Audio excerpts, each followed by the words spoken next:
चालू होतं। याच्यासाठी आता मी 2004 चे निवडणुकीची सल लोकांच्या मनात होती, छोटा मतदारसंघ झाला आणि 1 वर्षापासून लोक म्हणायची आम्ही 2003 चा 4 चा कुंभमेळा जो पाहिला तो ताकदवान होता। 14-15 ला बांबू लावले, 20 किलोमीटर पार्किंग ठेवली, कोणाला तिथे स्नानाला जाऊन दिलं नाही। तुम्ही काही करा, 2026-27 चा कुंभमेळा येतो, कुंभमेळा फक्त निमित्त असतं, पण खरा दर्जेदार कामं करायची असेल तर तुम्ही कुठल्या तरी सभागृहात आम्हाला पाहिजे, मतं आम्ही देणार आहे। पक्षाकडे तुम्ही उमेदवारी मागा, दिली तर ठीक, नाही दिली तर 20 लाख लोकांना मतं आम्हाला द्यायची, आम्ही काही बांधलेलं नाहीये।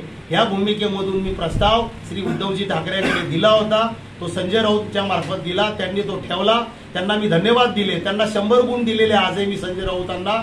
त्यांनी तो प्रस्ताव ठेवला, परंतु 3 महिन्यात तो प्रस्ताव कुठेही त्या आपली जी गुळणी असती ती बाहेर आली नाही। ती आली तर घाटाच्या वर गेली आणि तिथे जो माणूस मागत नव्हता त्याच्या गळ्यात का टाकली हे मला माहित नाही।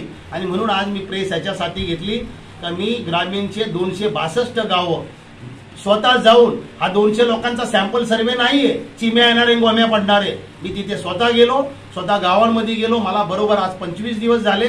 मी सांगितलं होतं ग्रामीणला मी 26 एप्रिलला अर्जाची सुरुवात होईल, 20 एप्रिलला मी तुम्हाला संदेश देईल। मी तुमच्या माध्यमांमधून हा संदेश त्यांना देतोय का मी तुमचं सगळं ऐकलं।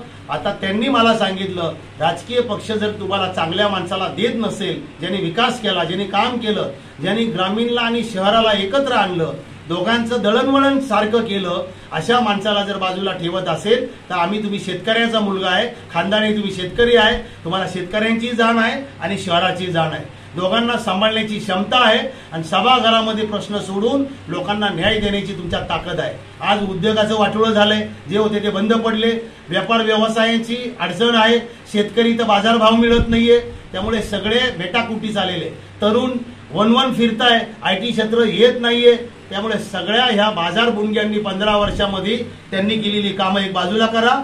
त्यांनी किती हजार कोटी खर्च केली आणि किती कामं केली, आणि मी 2002 ते 2005 मध्ये 3 वर्षात किती कामं केली आणि किती पैसे सांभाळून नीटनेटका जबाबदारी पार पाडली, खर्च करून सांभाळलं, याचा हिशोब त्यांनी द्यावा आणि मतदान आपण घ्यावा असं मला सांगितलं।